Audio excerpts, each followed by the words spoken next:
வணக்கம். சற்று முன் கிடைக்கப்பெற்ற மிக மிக முக்கியமான செய்தி ஒன்று வெளியாகியுள்ளது. அதிமுகவில் இருந்து எடப்பாடி பழனிசாமியை நீக்க வேண்டும். அதிமுகவில் வெடித்த மோதல். 2026 சட்டசபை தேர்தலில் அதிமுக தோல்வியடைந்தால் அதற்கு முழுமையான பொறுப்பை எடப்பாடி பழனிசாமி அவர்கள் ஏற்று பொதுச்செயலாளர் பதவியை தானாக முன்வந்து ராஜினாமா செய்ய வேண்டும் என்று தொண்டர்களும் தென் மாவட்ட நிர்வாகிகளும் எடப்பாடி பழனிசாமி அவர்களுக்கு அழுத்தத்தை கொடுத்து வருகிறார்கள். ஏனென்றால் எடப்பாடி பழனிசாமி அவர்கள் ஓபிஎஸ்ஐ கட்சியிலிருந்து நீக்கியதும் செங்கோட்டையனை கட்சியிலிருந்து நீக்கியதும் எல்லாமே எடப்பாடியின் திட்டம்தான். அவர் அதிமுகவை கைப்பற்ற வேண்டும் என்ற எண்ணத்துடன் தான் செயல்பட்டுள்ளார். அவர் நினைத்தபடியே அதிமுகவை கைப்பற்றிவிட்டார்.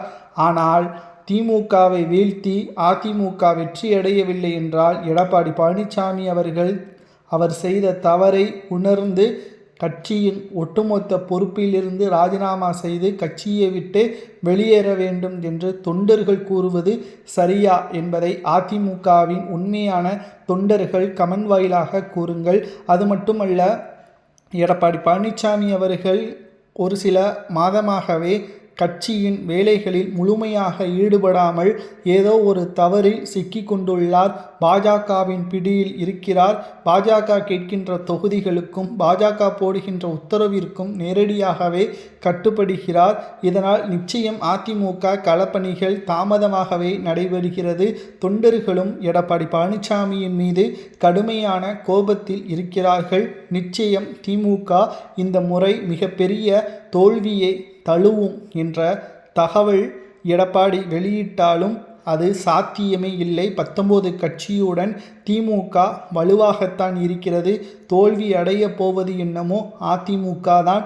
அதிமுக தோல்வியடைந்தால் தொண்டர்கள் மீது தவறையோ குற்றச்சாட்டையோ முன்வைக்கக்கூடாது.